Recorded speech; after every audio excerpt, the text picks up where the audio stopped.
Dove Cameron's lips, in my opinion, offer an exaggeration. If a certain amount is removed, you could end up with... Point number 1, lip reduction surgery is done with incisions to the inside of the lip. Before you have your lip reduction procedure, establish with your surgeon what shape you want your lips to be as a result of the procedure. Ideally, you should show your surgeon a picture of how you want your lips to look.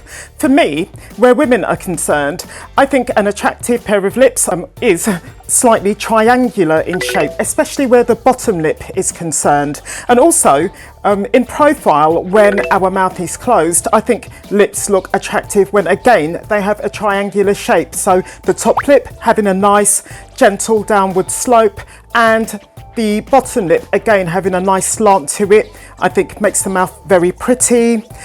Now, I actually think Dove Cameron has had 2 surgeries to her own lips. Her first surgery was just to her bottom lip, in my opinion, and it made her lip a bit bigger, which she then enhanced with lip filler, which she also had done to her upper lip.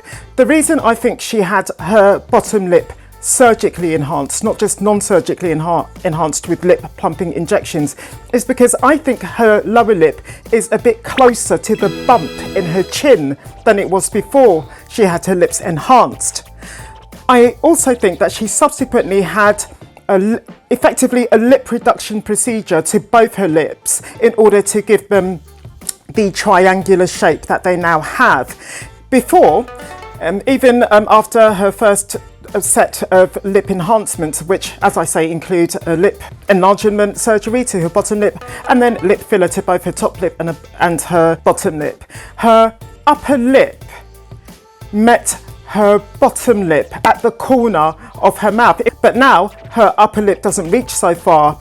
It misses the last 2 or 3 millimeters of the way to her corner, and the gap that's left is filled in, as you can see, by skin. Beautiful Dove Cameron's lips, in my opinion, offer an exaggeration of the triangular look that I've mentioned. But 2 things. Firstly, as long as she's happy with her lips, then frankly, that is that. And secondly, she is beautiful. Point number 2, swelling is basically a collection of blood, a gathering of blood all in one place. As you know, blood comes from blood vessels, and any part of the body that has a higher level of blood vessels than other parts is known as being particularly vascular.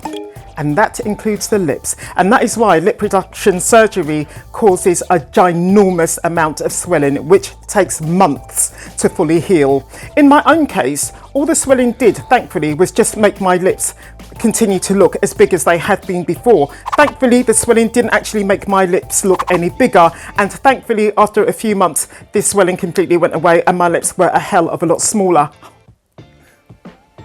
Point number 3, the incision that is made to the inside of the lips, which runs from corner to corner of the lips, has to be sewn back together, as you can imagine, with a stitch, also known as a suture. We'll stick to suture, and that creates a suture line. And that suture line tends to be extremely tight and is extremely rough. And it takes weeks and weeks, months and months for the suture line to soften back up and to loosen back up. In other words, it takes months for the lips to fully recover their flexibility. And that leads me on to point 4. If you plan to have both your lips reduced at the same time, meaning you'll have a suture line in each of your lips, you'll find eating and drinking quite difficult for the first few weeks. Cutlery will tend to irritate the lip. And what you might find is that you don't realise how close your fork or your spoon is to your mouth when suddenly you feel, you know, an odd sensation, and you'll find the food bouncing off your lips. So you have to open your mouth as wide as you can to get your fork or your mouth in. But again, that's a bit hard to do because your lips are so tight with the suture line. It can be done though, I know, because I've done it. Just be aware of it. And also for drinking, at least you can use a straw to make that easier. And another thing you can do to help make the suture lines a bit less harsh and a bit less rough is to use a very good lip balm. Point number 5, again, this is in particular if you have both your lips reduced at the same time. It's really difficult to smile or laugh for several months afterwards because your suture lines are just so tight. You might find that you want to, do a big smile, a big laugh, but you can't because your lips can't make corners because the suture line won't allow your lips to stretch far enough, and so your smile will be particularly gummy and abbreviated for the first few months after your procedure. As I say, if you're having both lips done together, it's the worst. If you only have one done, then obviously you've only got one suture line to, to recover from, and it's not so bad. But anyway, don't worry, because after a few months your lips will be back to normal, only they'll be a lot smaller. And that brings me on to point number 6. If you happen to have any follow-up lip reductions, if your lips aren't quite small enough after your first procedure, you might find that your suture line from your follow-up lip reduction or follow-up lip reductions, like if you end up having 4 lip reduction surgeries, isn't nearly as tight or as rough as it is after the first procedure. Smiling, laughing, and eating and drinking are, quite straightforward things to do fairly soon after your lip reduction procedures. And also the swelling is fairly minimal compared to an initial lip reduction surgery.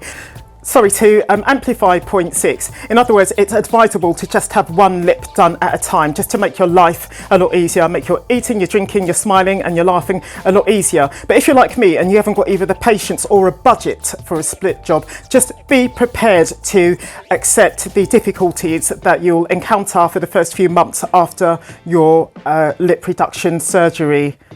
In case you don't know, I'm Gina and my own cosmetic surgery journey is ongoing. If you're enjoying this video, then do give it a like and do also subscribe to my channel if you haven't already done so. Point number 7. Before you have your lip reduction surgery, discuss with your surgeon what size you want your lips to be as a result of your procedure. And again, you should show your surgeon a picture of how you want your lips to look. An important thing to bear in mind regarding your bottom lip is that if a certain amount is removed, you could end up with a look, the kind of look that you get if you push your teeth between your lower gums and your lower lip. Not as bad as that, but along those lines. So that's something to discuss with your surgeon before your procedure to see if you're prepared to have that look. As I say, it wouldn't be extreme as that, or if you're prepared to have just a bit less of your bottom lip removed in order to avoid having that look. Point number 8. In my opinion, and I think in the opinion of many other people as well, the top lip should always be smaller than the bottom lip. Obviously, if you're just doing one lip at a time and you choose to do your bottom lip first, that's different. In general, I believe that in a woman, a mouth is more attractive when the top lip is smaller than the bottom lip. That said, in today's trends, this video is from 2022, a lot of ladies have their lips made significantly bigger, and they have the top lip made either the same size as the bottom lip, or in some cases bigger. That seems to be a trend for some people. Ultimately, it's down to your personal choice. Point number 9, again, relating to size, it's important that you don't have so much of your lips removed that your mouth can't actually fully close afterwards. That's something, as you can see, that you need to discuss with your surgeon before your lip reduction procedure. Point number 10, a final thing to discuss with your surgeon before you have your lip reduction surgery is the matter of kissing. As you can see, you're unlikely to be able to do that for several months after your lip reduction surgery because of the problems with the suture line and the tightness of your mouth and the swelling as well. Do discuss that with your surgeon and be educated. Speaking of the beauty of the mouth, in this video I show you what you need to know before you have your smile makeover. I'll meet you there.